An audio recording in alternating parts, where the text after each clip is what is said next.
everyone, welcome. I'm Nancy Gaetano, and today I'm going to show you how to make my sourdough dinner rolls.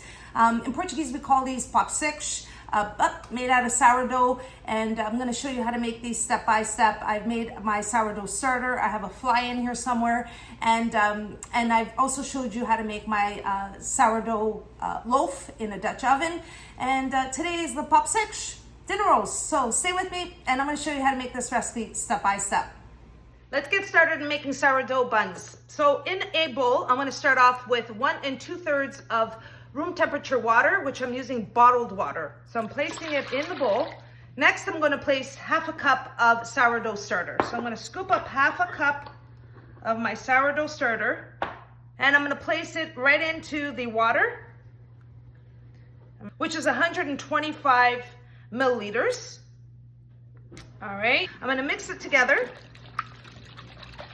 until I don't see the thickness of the starter. I'm just going to blend it in really well. All right, I have the starter mixed into the water. Next, I'm going to add 3.5 cups of bread flour. So I have 1 cup, this is 250 milliliters, and here I have 1/2 cup, which is 125 milliliters. So I'm going to place 3 of these and 1 of these. So 3 cups, so level it off. That's 1. This is 2, 3,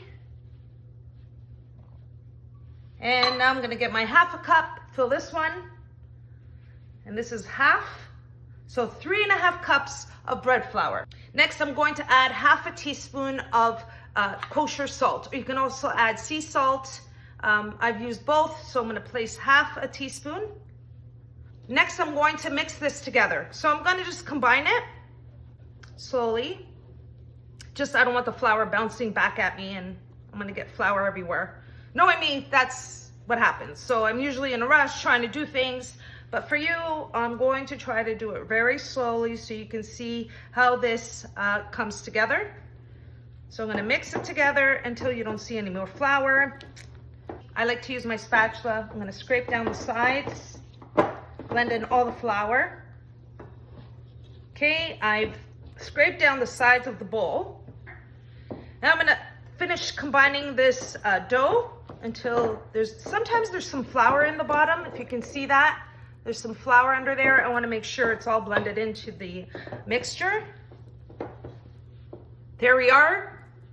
The dough is combined and it's perfect. Take a look. That's the sourdough for the papo secos. Now at this point, I'm going to cover it with a shower cap. If you want, cover it with a tea towel, some plastic wrap, or whatever you have handy. I'm going to set it aside for 30 minutes, and then I'll show you the next step. Here's my sourdough that I have had resting on my counter, covered for 30 minutes. After 30 minutes, you're going to give it your first stretch and fold. And all I'm going to simply do is do 4 stretch and folds. So I'm going to take the dough. It's going to be very sticky. And you're going to stretch it and fold. Just like this. So I'm doing this 4 times. 1 more. Here's my dough. Now what I'm going to do is cover it back up. Let it sit on my counter for another 30 minutes, and then I'll show you the next step. Here's my sourdough that's been resting for 30 minutes on my counter. I'm now ready to give it the second stretch and fold. This time I'm going to give 8 stretch and folds. Now again, my hands are dry, I have no water, no flour on it, and I'm simply going to give it 8 stretch and folds by taking the dough, stretching it out, just like this. Again, the second one. Third, and I'm going to continue doing this until I do 8 stretch and folds. Now you'll see that the dough will become very fluffy and airy. And 8. Now I'm going to cover the dough back up, place it on my counter, and wait until it doubles in size. So that can be anywhere from 3 to 4 hours, depending how the temperature is in your kitchen. Just try to keep it somewhere warm, and then I'll show you the next step. Okay, everyone, 3 hours. I had my dough rising. This is the sourdough Papo secos that I'm going to be making, but look at the beautiful bubbles on the dough.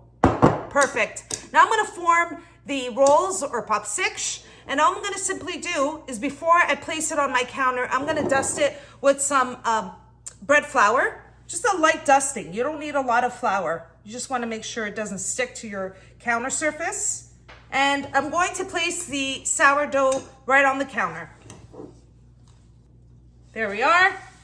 Now I'm just gonna place some flour on my hands, and I'm not gonna stretch it out too much.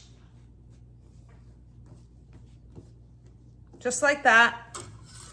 Place a little bit of flour on my scraper here.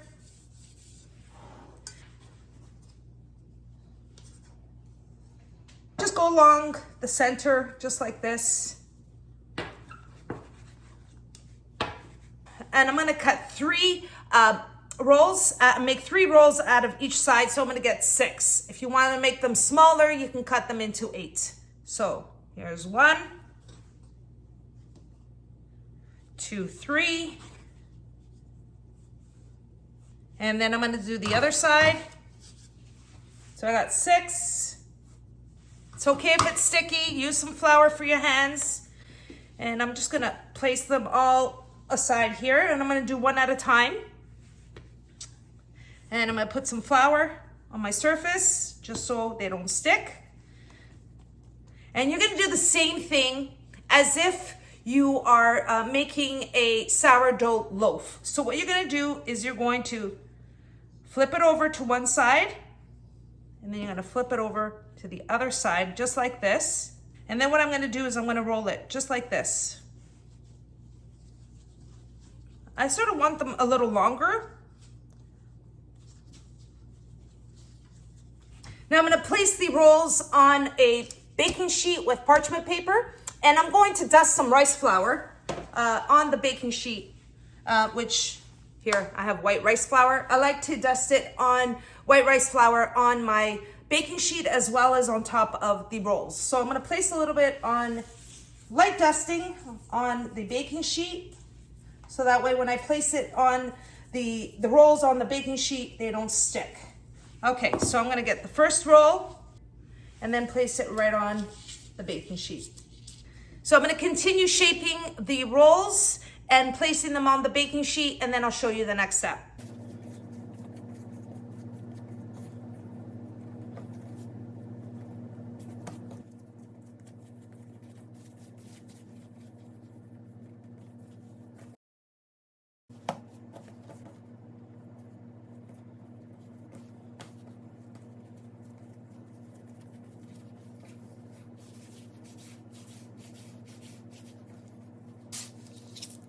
Okay, here are my 6 sourdough rolls, 6 sourdough Papo secos.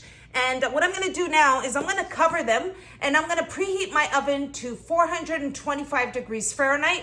And while it's preheating, I'm gonna let them sit here on the counter, and I'm gonna cover them with a tea towel. Gosh, I can't speak English today. So I'm gonna cover them with a tea towel, leave them here while I'm preheating the oven to 425, and then I'll show you the next step.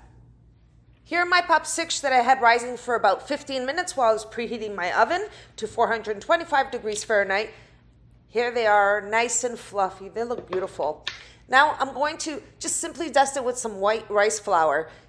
Helps me with scoring the Papo secos and all the sourdough bread that I make. Now I'm going to score it with a lame. All I'm going to simply do is score it right along the center, just as I'm doing here. And I'm going to continue scoring all my Papo secos, and then I'll show you the next step. Okay, I've scored the Papo secos. Next, I'm gonna place a baking tray. Now this baking tray is 18 by 13, the bottom one and the top. So I'm gonna cover it, place it in the oven for 25 minutes, and then once the 25 minutes are up, I'll show you the next step.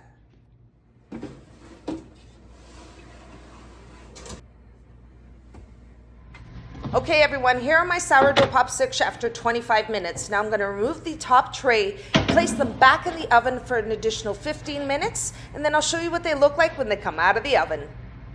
Okay everyone, here are my sourdough popsicks out of the oven.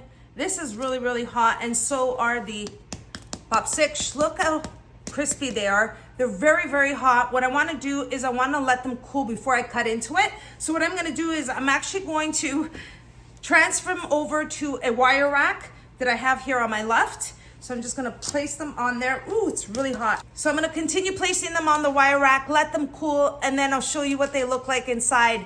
And I'm going to add some manteca, some butter to these beautiful popsicks. All right, everyone. Here's my sourdough popsicks that have almost cooled. I'm not waiting anymore because I want to put some butter into these sourdough buns that are just, oh my gosh, so good. Look, I want to show you up close. Let me show you. Look at that. Look at the color of it. Beautiful color. Crispy. Fluffy. Well, let's not wait anymore. Let's get into this. Get this aside here. Haha.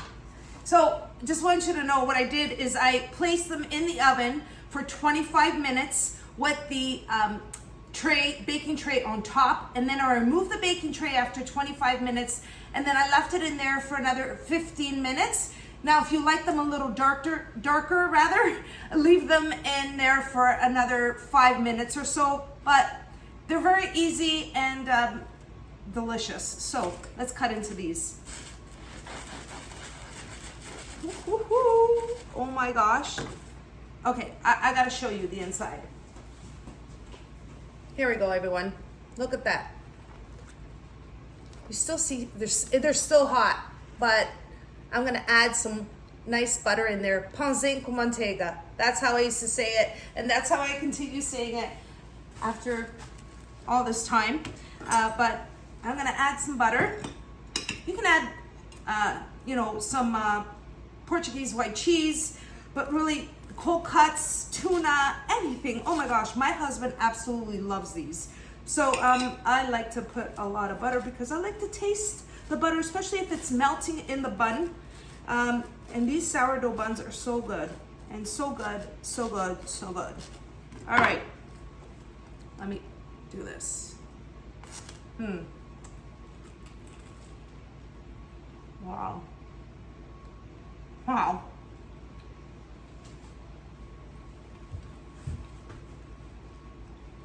Okay, I wish I could share this with you. These are, look at this.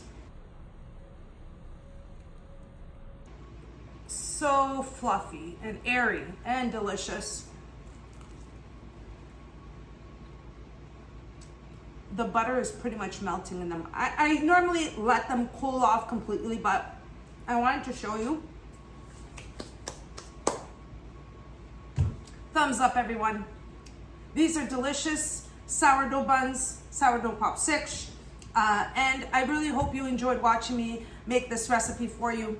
And if you did, don't forget to like and subscribe. And until next time, thanks so much for watching, everyone. Take care.